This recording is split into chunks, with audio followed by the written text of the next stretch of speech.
Hey guys, after taking a little bit to chill out and kind of appreciating all the work that I've done, I'm not as upset at the paint job after looking it over a handful of times and looking at it in the sun.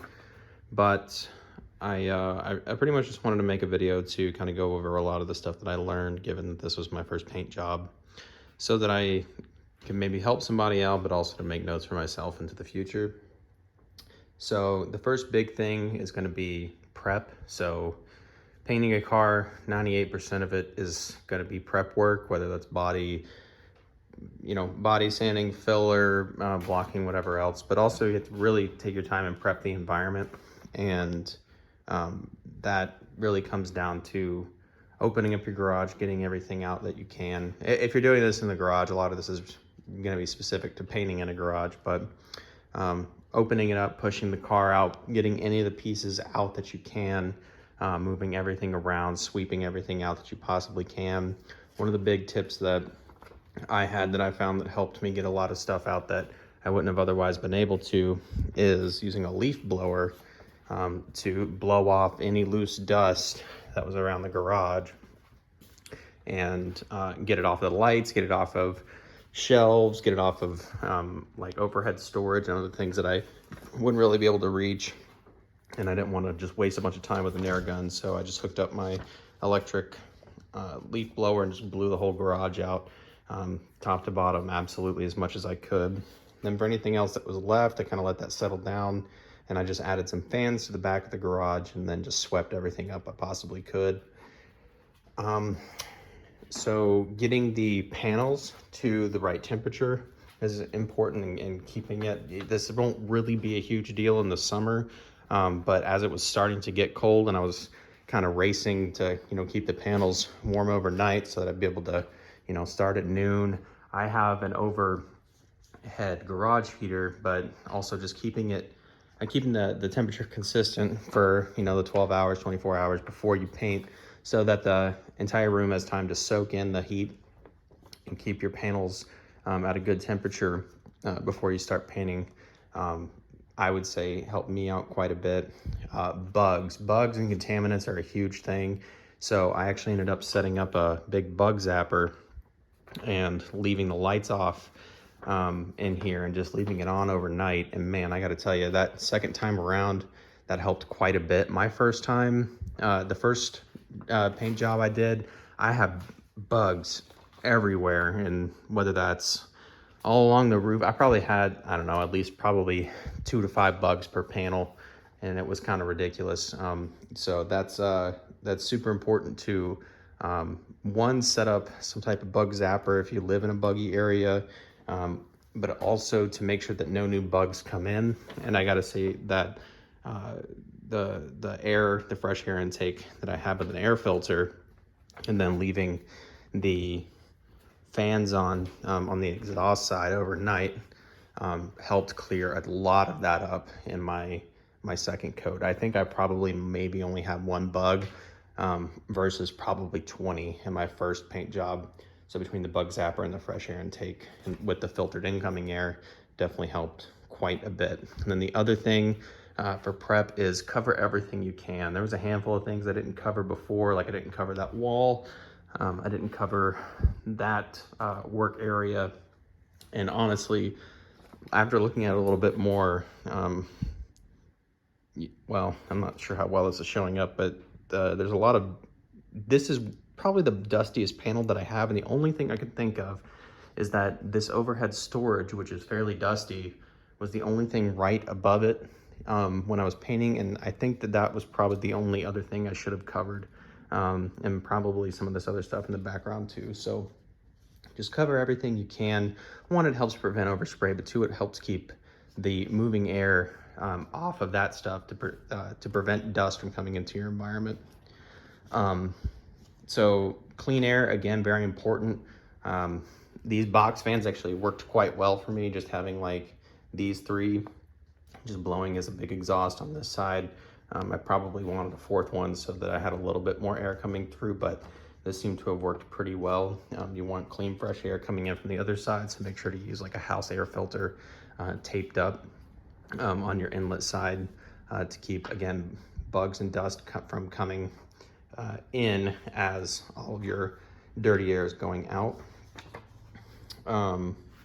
Also, another great thing that you should probably do is add some, like, these are 20-inch box fans. Adding a 20 by 20 air filter to your right in front of your box fans has served me really well for keeping a lot of dust from just blowing right out the garage.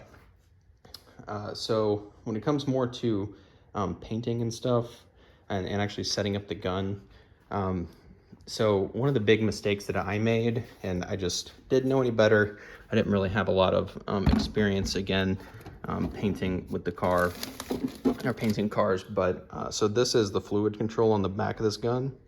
And I honestly, I've watched a lot of content, and I can't honestly say that I've seen many people ever restrict this for any reason, unless you're spraying an incredibly thick fluid and you really need better atomization.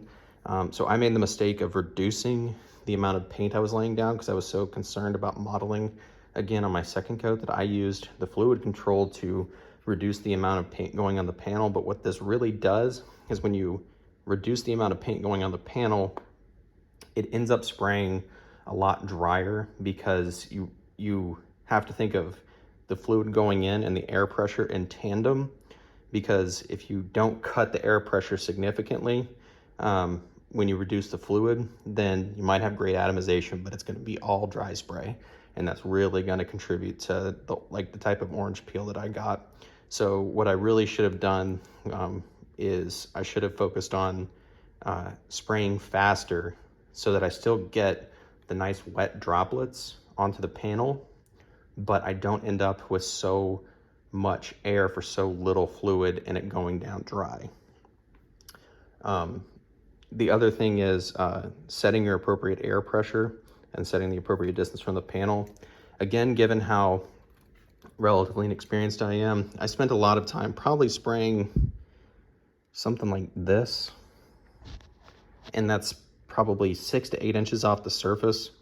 And once you get that far away, the droplets seem to start to join back together, and that results in larger droplets and drier spray. And I think that that's why when I was doing all of my test sprays, which is also another great thing to do, just lay up some masking paper on some flat surface and do some test sprays. When I was laying up all of these test sprays, I was spraying so far away that the droplets seemed to be joining back together, and I kept so like you can see they start to get lighter and lighter as I go over, and that's because I was reducing the fluid more and more, but the problem wasn't getting much better, it was just getting lighter. So because of that, you're gonna want to make sure that you're spraying the appropriate distance, which is probably like 4 to 6 inches, and make sure that you're not just trading distance for drier and drier spray, because then it won't sit on the panel and then flatten out. It'll just go on the panel dry, and then that's like a bunch of, you know, steel shot essentially that goes on the panel dry, and while it might join together, it just it won't lay flat, and that's a lot that'll contribute to orange peel pretty heavily. So one of the things that I accounted for a long time ago when I was doing so much primer spraying was that the compressor, the singular compressor that I had, just couldn't supply enough air. It's just a regular 1.8 horsepower, like 20-gallon compressor. And if I were to, you know, paint as fast as I was painting, I would have drained this thing. Then I would start to have issues with the air pressure at the tank going down, and then that would affect the air pressure at the gun, and that's just a big issue, because you definitely want consistent air pressure going to your gun. So I used this in tandem with a second air compressor that I ran a short extension cord under the door to a separate circuit so that I could run. These are essentially the same air compressors, but this one just has a smaller tank, so I basically get the benefit of 2 air compressors feeding through that one output line, and that was more than enough air pressure for me to get through the whole car. One other important thing is I left my air compressors in the garage, and especially when I was spraying it pretty heavy and I had pretty high pressure the first time, you can see there's tons of overspray. And I'm not terribly happy about that, because you can see that it got all on the intake and exhaust of the compressor. So if you can, try and relocate it to a corner of your garage, or you have the option outside, so that you don't have to deal with it gumming up your air compressor. Single stage paint. So when I first got this, as I mentioned in my other videos, I was not aware that poly meant metallic. One thing I don't think I'll ever do again is probably spray a metallic single stage. It just offers so many inconveniences, because one, you basically have one shot when you are trying to lay it down. There's no going back over it. Once it dries, it's nice and hard. It's kind of hard to work with. If you mess up, you get tiger stripes, then it's not super easy to sand down, like I would imagine a metallic base by itself might be, if you just really screw it up and you just want to sand off the metallic base and try again. The other thing is you cannot sand a metallic single stage. And that was super disappointing when I learned that, because the metal flakes are dispersed all throughout the panel. When you try and sand it, it changes how the light hits those metallic flakes. And then because of that, you end up with lighter colors, shifting colors as you're taking off that tiny bit of material. And as you've seen in my previous videos, it just looks completely different. And even just going through it like once with 1500 and then 2000, then 3000, and then buffing it, you could tell an incredible difference of how much it lightened up this panel compared to the hood. So you can go back and watch that video, but I would definitely not recommend that. Metallics, I've read in some places they don't need drop coats. Modern paint systems are good enough to account for it. Other places I've read that you certainly still need drop coats. Honestly, I would probably, if I were to try and do a metallic single stage again, I would probably just drop the pressure. I would lay it on full wet and kind of ignore the streaks as I was painting it, just so I get good coverage and a good amount of paint on there, and just try and avoid runs as best I can so that it lays down flat.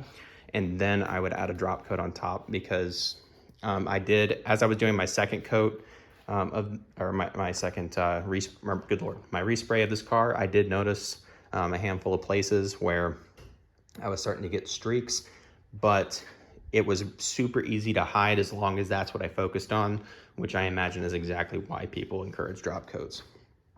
One thing that confused me was my specific paint was listed to have optional thinner. It said you could optionally thin it up to a 4:1 ratio, which would be 4 parts paint, 1 part reducer at max. That was very confusing to me, because the paint sprayed, fairly differently between like no reduction, which is how I sprayed the underside of this deck lid, which I had great results on, and then up to like 20% reduction, which is what I sprayed this final coat with, and it sprayed quite differently. I would say that you're gonna have to spend some time experimenting with thinner to really see how it sprays, how you like it, how it lays down correctly. And test panels just in general are probably a great idea, because I planned on doing that with the hoods in the background, because one of them is a trash hood, and I just didn't, because I was just trying to beat the weather. Definitely recommend trying to do that, especially given how expensive some of this paint is. That probably would have saved me a whole lot of time and trouble. I might have waited till spring till I really got the technique down. So you can also add clear coat over single stage, but honestly, that's just kind of overkill. I used to have somebody who worked in the auto industry say that's the best type of paint job he's ever seen, and he was a huge fan of it. But honestly, laying on clear coat just in general, even if over a single stage, it gives you the option to cut and buff, and you have options if you're not an absolute master painter. And I would probably recommend it, again, after a little bit of practice on single stage, or spraying single stage, and then trying it over, make sure your clear is compatible with your single stage on a test panel. So one other thing to note is that urethane is some really wicked stuff. It is a huge irritant. It can cause you to develop lung issues, and I've seen from several places that even organic vapor cartridges, like these black band pink ones from 3M, only protect you for a very limited amount of time. When I had a lot of overspray in the air, these were fresh, so that was probably ideal. But I mean, you can see how much paint is going in these things. So one option is to use a supplied air respirator, which is, you can kind of think of it like a shop vac, but you stick the positive pressure end into a hood. And if I were to ever spray urethane again, honestly, my lungs are worth more than a $20 cartridge. And I think that if I were to ever spray urethane again at home, or even honestly, even in a spray booth, I don't think you can beat the peace of mind of, like a $400 supplied air respirator, that you're getting air from completely different place, completely outside of the environment, so you don't have to worry about it. But also, it's the other thing is, I wore a full cloth suit, and that protected me in a handful of places you can obviously see. But I would probably go with something a little bit more like plasticky and impermeable, so that I don't have to worry about it maybe seeping through a tear or something like that. I don't think that that's as big a deal, but between something like a Tyvek suit and then wearing gloves, I think that's probably plenty great for just your body protection, in addition to that supplied air respirator. If you are wearing shoes, they will probably definitely be ruined from overspray. So just something to note. I tried wearing booties to cover up my shoes when I was walking around, and something else that I found quite interesting is overspray landing on the floor. Not only is there a lot of overspray that's probably going to land on the floor when you're spraying a single stage like mine, I suppose, or at a higher pressure. If you have a lot of overspray and it lands on the floor starts to stick like super glue as the paint tacks up. I was so surprised. It was like walking around on like a fly trap or something. It was incredible. So just be aware of that. And I tried on my second bout going through and wetting down the whole floor, as I've heard I've heard that tip as well, that it's really good for dust control, and I figured that also might help a little bit with the floor stickiness. But it was 85 degrees when I painted first, or 80 degrees the first time I painted, and like 85 degrees the second time I painted, and it evaporated so quickly. It didn't even, when I wetted the floor, I didn't even make it through the first coat. So I don't know how effective that is when it's really hot out. But yeah, so urethane is some really gnarly stuff. Be super careful with it. Don't let it get on your skin. Don't breathe it. Absolutely not. Leave the environment as soon as you're done painting. And that's also another reason in the future I may consider trying an enamel as opposed to a urethane, because it's really urethanes and your urethane single stages, urethane clear coats, urethane like 2K primers that have this really nasty stuff in them. And you want to make sure that even after you're done painting, you ventilate for the next day or two while it hardens and cures, and you really get all that stuff out of here before you consider walking around without a mask or anything on.